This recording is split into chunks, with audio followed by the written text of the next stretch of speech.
Chapter 2, 2.1, represent relations functions. A relation is a mapping or pairing of input values with output values. The set of input values is domain, also known as X, and the set of output values is known as Y, or is range, is also known as Y. Okay, there's a bunch of different names for that. Also, Y is also known as f of X. Okay, so range, you see Y, f of X, they all mean the same thing. Also, domain is also known as an independent variable.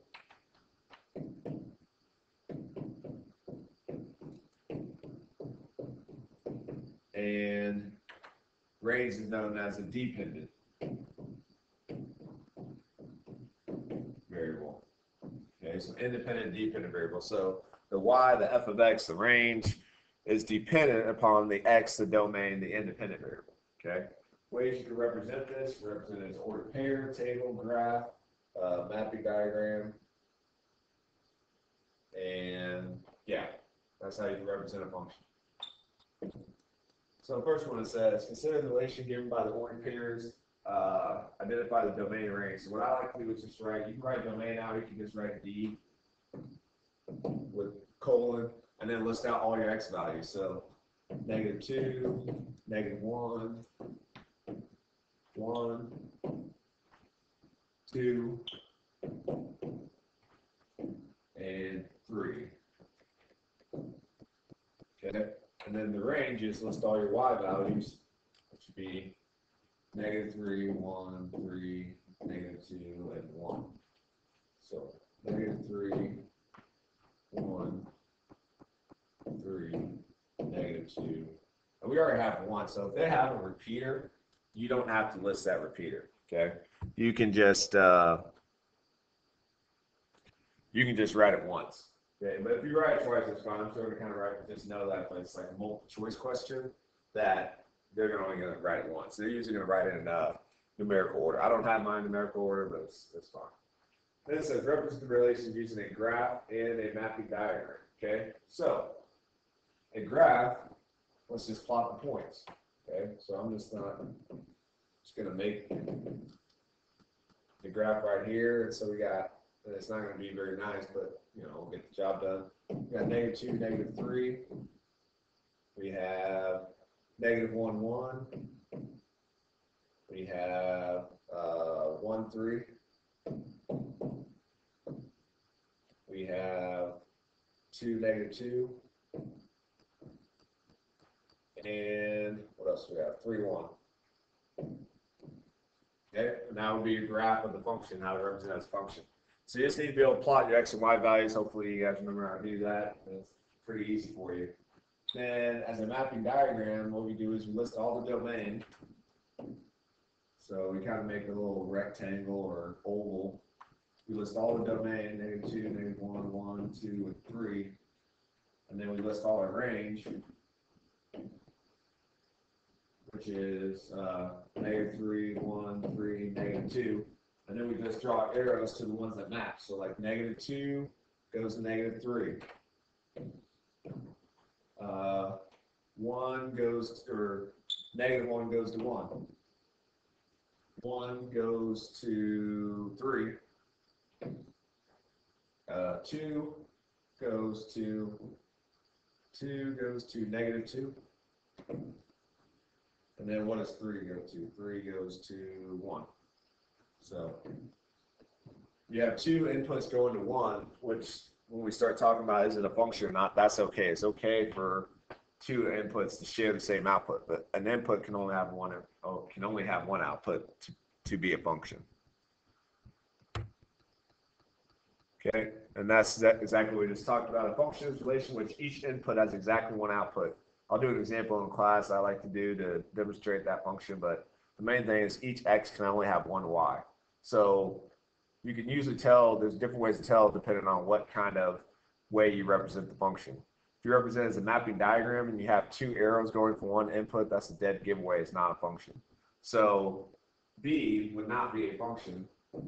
And then it has to explain, you would say, because, you just write it like this, because the input of 1 has more than one output,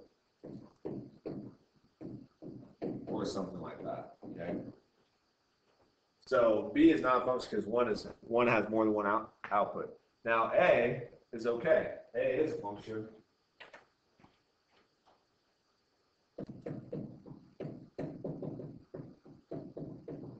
Because each input has one output.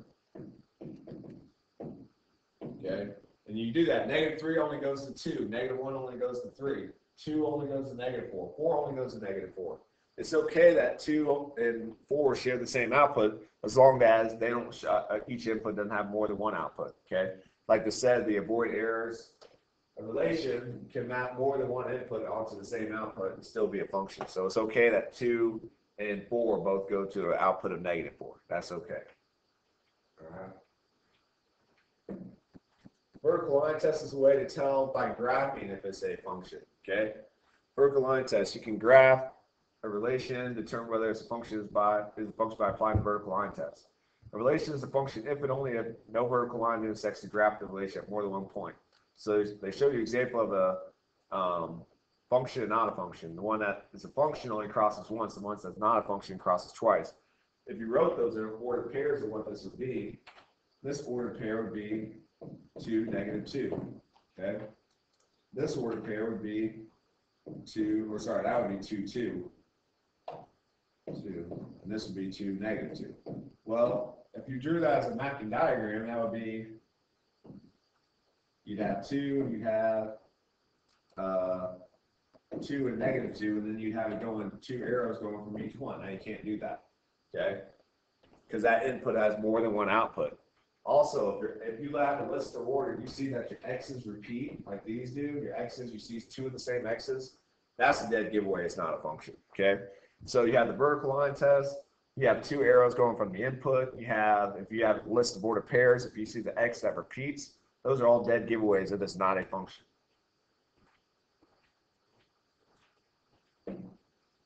Okay, so we can use vertical line test here. And we can just draw vertical lines through it and tell, like, the first graph, the Timberwolves and the average points and age in years is not a function because of the vertical line test. We draw a vertical line through here. If we draw a vertical line through here, we have the ages of 28 and 29 have more than one output, okay? You got people who are 28 years old and they have multiple people at different average points, okay? And you have people who are 29 with multiple people at different average points. So that is not a function, okay? Oops.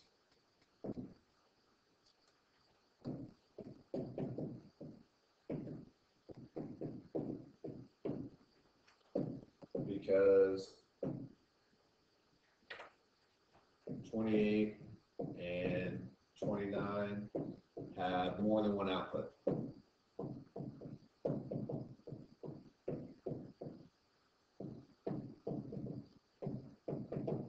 Okay, but the next one, the other one where it's just Kevin Garnett and his average points per year, well, he's only one person. He can only have one statistic of points per game average over the year. So there are no, you use the vertical line test, it's only going to touch once in every single year. You can't have more than one number. So this is the function. You can write it, each input has exactly one output.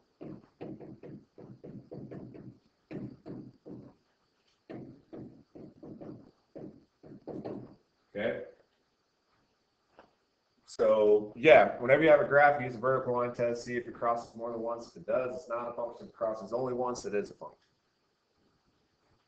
Keep going. Okay. Equations of 2 variables. Main functions can be described by an equation of 2 variables, such as y equals 3x minus 5. The input variable, in this case x, so input, domain, independent variable, they all mean the same thing. The output variable, in this case is y, is called the dependent variable, because its value depends on the value of the input variable. In order to pair x and y as a solution of an equation and two variables, is substituting x and y in the equation produces a true statement. For example, 2, 1 is a solution of y equals 3x minus 5 because 1 equals 3 times 2 minus 5 is true. The graphing equation in two variables set all points x and y that represent the solutions of the equation. So, graphing equation two variables. Graphing equation two variables. Follow these steps. Construct the table of values. Plot enough points from the table. Recognize the pattern. Connect these points with a line or a curve. So we know you guys have taken algebra before, so you know about slope-intercept form, and that's faster. But if you ever get stuck, you can always just make a table and graph it. And that's what we're going to do next. So this one, we got y equals 2x minus 1. We're going to make a table, an xy table. I'm going to pick 5 dots or 5 x's.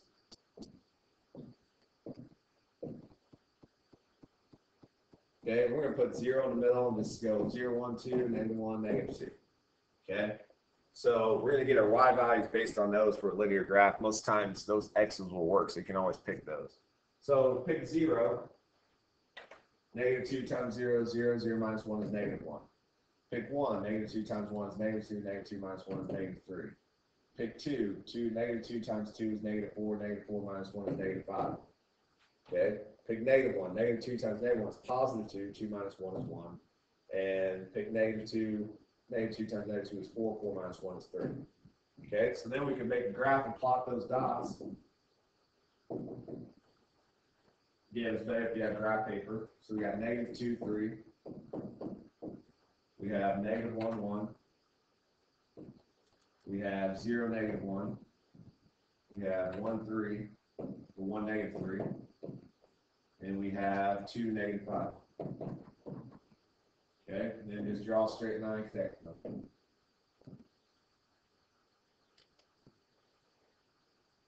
Kind of straight. All right, so you get the picture of how to graph that. Pretty easy. Obviously, it'd probably be easier to just put in slope-intercept form, plot -1, and go down 2 over 1, but that's how you're supposed to graph it in case you forget that. It's just make a table and then plot the points and graph it. That'll always work for every function. Linear functions. The function y equals -2x minus 1 in example 4 is a linear function because it can be written in the form y equals mx plus b, which is slope-intercept form, where m and b are constants. The graph of a linear function is a line. By renaming y as f of x, you can write y equals mx plus b using function notation. So y and f of x are interchangeable.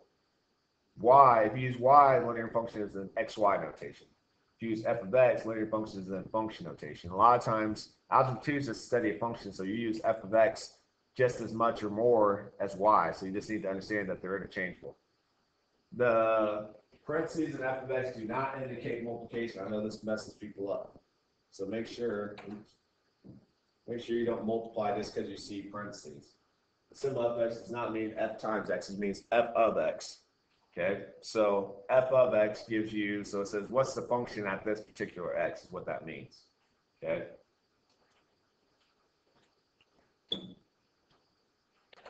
So then it says tell whether a function is linear and then evaluate the function when x equals -4. Well, this is a quadratic because it's x squared. Anything to the x squared makes it a quadratic. It's actually going to be a U shape. Okay, so that is not a function, or not a. This is not non-linear.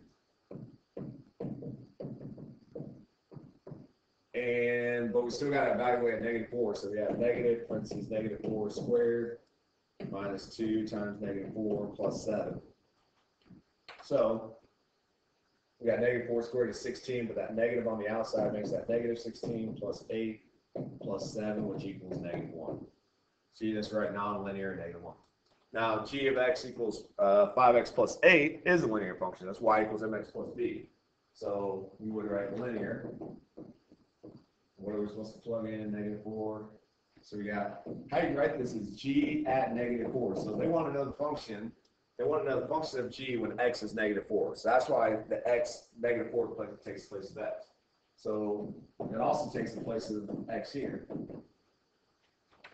Now I should have probably done that for the other one, f of -4, but that's fine. So we have g of -4 equals -20 plus 8. So we have g of -4 equals -12. So the ordered pair would be -4 comma -12. Or that's what that g of -4 equals -12 means. It means -4, -12. Same as the other one. The other one would be -4, -1 would be the function for this one. And it'd be f of -4 equals -1. So don't let those g of x, f of x confuse you. They mean the exact same thing when you do those problems. It means the same thing as a ordered pair. Okay?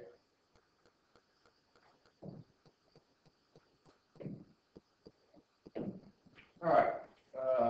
Domains of real life. Exemplify the domain of each function is all real numbers because there is an input value for every real number.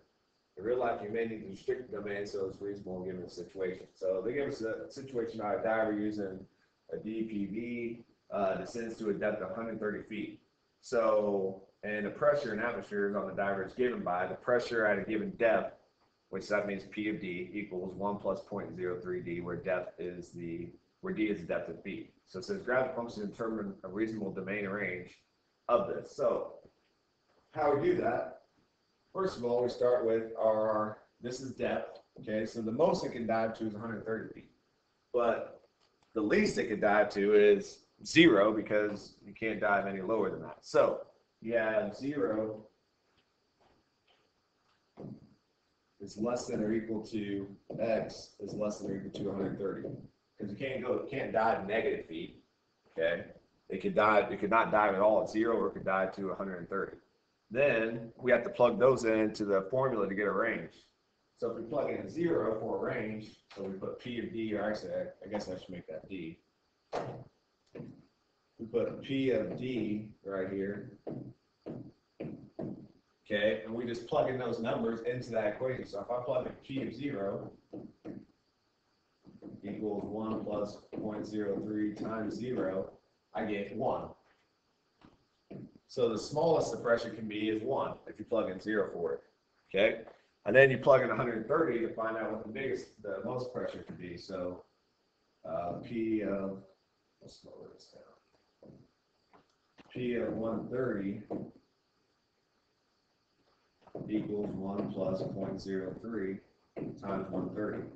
So then we do 130 times 0.03 and then add 1.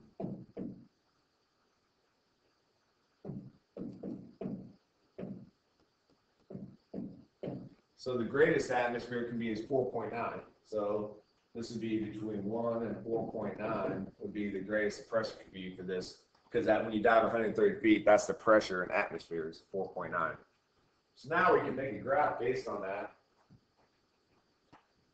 And slower a little bit.